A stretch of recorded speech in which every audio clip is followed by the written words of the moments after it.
Welcome to Singapore Property Talk Law. Great to be here. Today we're doing a deep dive, but maybe not quite the usual property angle. We're looking at something interesting from a major international forum recently. That's right. We're focusing on some, well, let's say notable comments, specifically a comparison made by the U.S. Defense Secretary Pete Hegseth. Right, and the comparison itself is, well, it raised some eyebrows. He linked U.S. President Donald Trump with Singapore's own founding Prime Minister Lee Kuan Yew. Yeah, so our goal today is basically to unpack that. What exactly did he say? What was his reasoning, according to him, anyway, for making that link? And crucially, what was the public reaction? Because there certainly was one. And just to be clear, we're sticking strictly to the information we've got in front of us from the source material. Exactly, just laying out what was reported. Okay, and before we jump right in, just a quick reminder, if you find this interesting, please do take a second to like this deep dive and subscribe to the channel.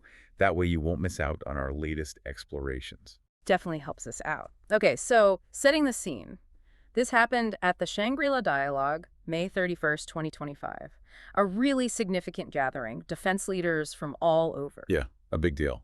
And Secretary Hegseth was giving a major speech, laying out U.S. strategy for the Asia-Pacific. And it was during that speech he made this comment, the one that really caught people's attention. So let's get specific. How did he frame this comparison? The source says he called both Trump and Lee Kuan Yew historic men. That was the starting point, it seems. Yes, historic men. But the really interesting part, and maybe the part that spiked the debate, was the why, the reason he gave for linking them. Okay, what was that reason? He said, and this is a direct quote according to the source, like the late Prime Minister, President Trump's approach is grounded in common sense and national interests. Common sense and national interests.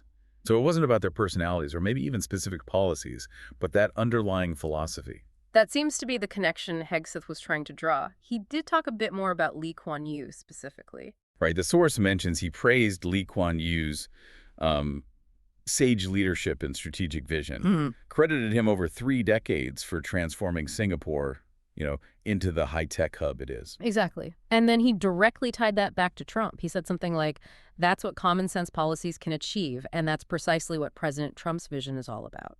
So he's positioning Trump's strategy as being in that same vein, practical, focused on results, like he sees Lee Kuan Yew's leadership. That's the argument he presented, yes. Now, okay, anyone listening, especially here in Singapore, knows the kind of, well, reverence surrounding Lee Kuan Yew.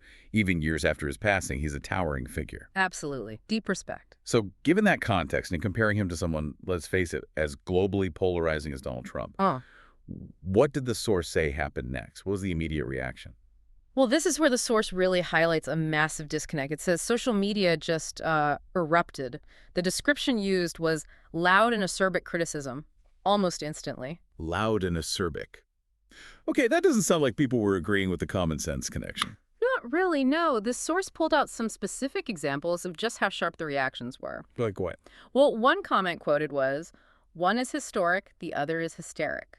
Pretty blunt. Wow, okay. Another one drew a comparison saying, Trump compared to Lee Kuan Yew, that's like saying instant noodles are the same as fine dining. Ouch. So, really dismissive comparisons there. Yeah. Any others mentioned? Yeah, there was another one using Mr. Lee's initials, LKY. It went something like, I felt a tremor just now. Must be LKY rolling hard in his grave. Okay, so the reactions highlighted were intense. Very critical. Extremely. And what's really striking, based on the source, is how people were reacting. They weren't just saying, I disagree. They were using this really strong, almost mocking language, pointing out what they see as just fundamental, massive differences between the two leaders, regardless of Hegseth's common sense argument. Exactly. It really shows how strong those public perceptions are, how deeply fixed people's views of these figures can be. It seemed the rationale offered just didn't land with that online audience captured by the source. It really highlights this friction point, doesn't it? Yeah. How this official statement at a high-profile event trying to make a strategic parallel. Right. And then boom, this immediate visceral rejection online, focusing on perceived stature or style or impact. The source definitely presents it as a revealing moment. It really is. And if you think about it, this whole incident, just this brief comment and the backlash, it kind of serves as a lens, doesn't it? How so? Well, it shows just how tricky it can be to compare major world leaders, especially ones held in such high regard, like Lee Kuan Yew, and how the speaker's intention can be completely overshadowed by public perception. Especially when those perceptions are shaped by very different, cultural or political viewpoints.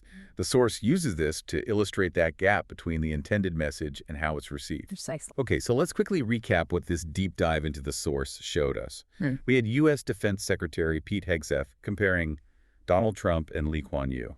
Yep, based on this idea of a shared approach, common sense, and national interests. But, and this is key from the source, that comparison triggered an immediate, very strong, very critical backlash on social media. Right. Driven by this feeling that the two figures are just fundamentally different, almost incomparable, despite the official rationale given. So this whole episode, as the source presents it, really makes you think about public perception, about legacy. It does. And maybe a final thought for you, listening at home. Consider that stark contrast the source highlights. You have the stated reason for the comparison from an official. Then you have this immediate, almost emotional online rejection. What does that contrast tell us about how these leaders are seen through different eyes? Why might a comparison like this, whatever the logic presented, just hit such a nerve and be rejected so strongly by certain groups? Something to mull over. Definitely food for thought.